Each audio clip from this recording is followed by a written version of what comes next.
Who goes there?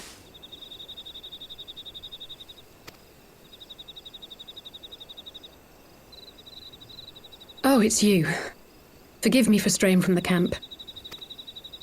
He hasn't been feeling too welcome, to say the least. I thought a change of scenery might do him good. But, alas.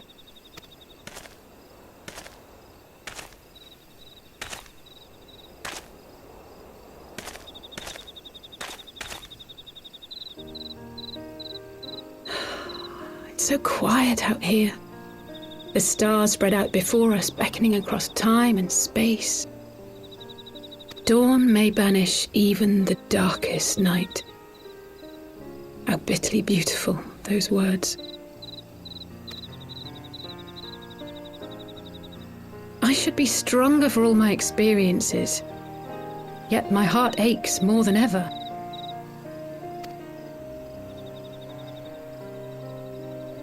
I never understood why Grandfather gave his life that day. I thought that if I came here, I would find the answers I needed. But when I finally laid eyes on the land he sacrificed everything to save, saw firsthand the bickering, the pettiness, I was disappointed.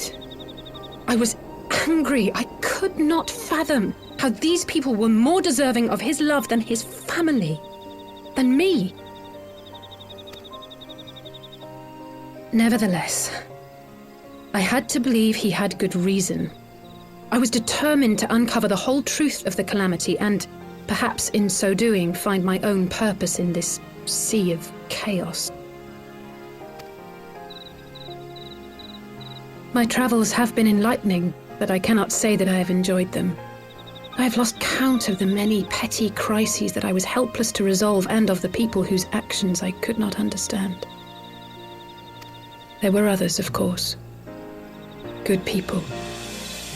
People with whom I felt a kinship, whose lives I could not save. I found myself asking what it was all for. Why try if I was doomed to fail in the end? But then I recalled Grandfather's words to my father, years ago before he left Charlayan behind forever.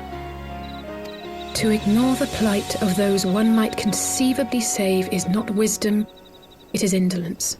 We must all protect that which we hold most dear in the manner of our own choosing. We have to try, do we not? Of course, it's one thing to try and another to do. There were times while I was tracking the warriors of darkness when I faltered, when I was afraid. But then I thought of my brother, of Urianger.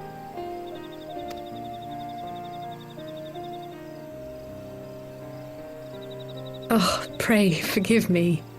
This conversation has been rather one-sided, hasn't it? Mayhap you could recount some of your adventures in Ishgard.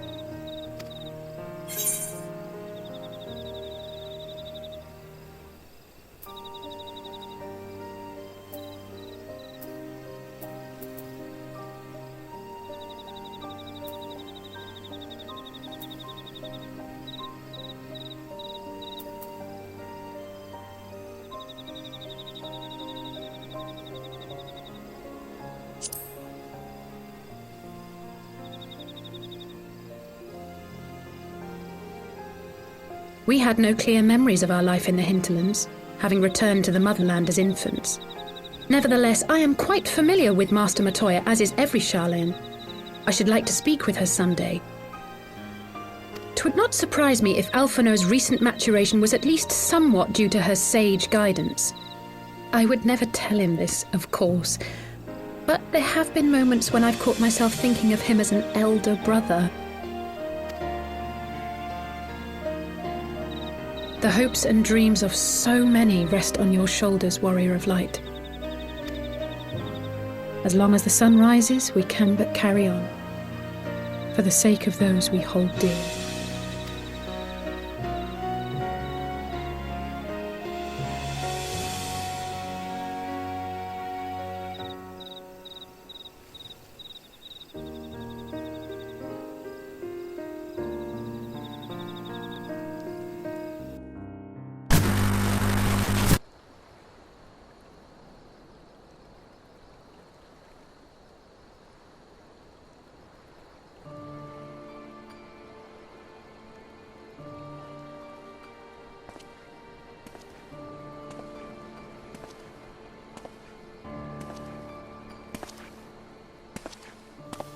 To what end dost thou cling to the tainted gifts of the Mother?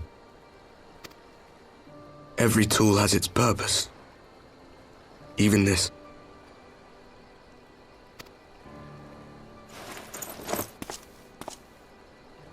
Well, what is it? The seeds sown in Vilbrand have been plucked from the earth and left to wither. Alas, Titan's demise sufficed not to drive the kobolds to deepest desperation. What did the man in white have to say? That we are to proceed as he did first set forth. Well, that's easy for him to say! It's not his bloody world on the brink of destruction, is it?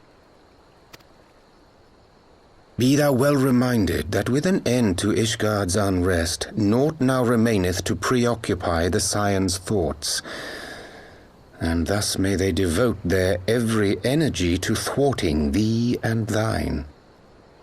I foresee only greater difficulties ahead. Foresee? Are you sure you don't welcome them? I'm starting to think you might hold a candle for your old friends after all. Pray do not mistake mine intent. I but look upon the path which lieth before us with due trepidation. Shouldst thou be of like mind, pray consider then another course. For the power to invoke the ardour belongeth not unto the Ascians alone. With thine own hand strike down thine enemy, the so-called hero who would see thy home lost to light. Do but this, and thou wouldst at a single stroke disrupt the all-too delicate balance of this realm, plunging her straightways into chaos.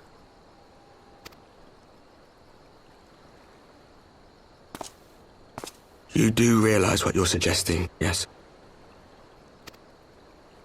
To ignore the plight of those one might conceivably save is not wisdom, it is indolence. The words of my teacher, and a creed I hold close to my heart.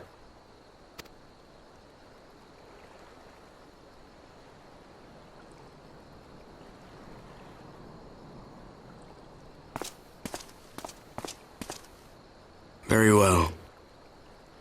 Draw him out. We'll make it quick. It shall be done.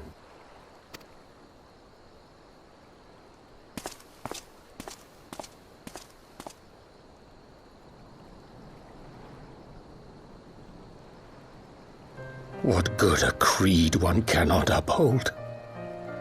What hurts soothed? What lives saved? Oh, hapless fool, what hast thou wrought by thine own hands? Minfilia, my friends, I shall not now beg your forgiveness. Full deeply though it paineth me to walk it, I shall not stray from my chosen path. As Moonbreeder remains steadfast, so too shall I.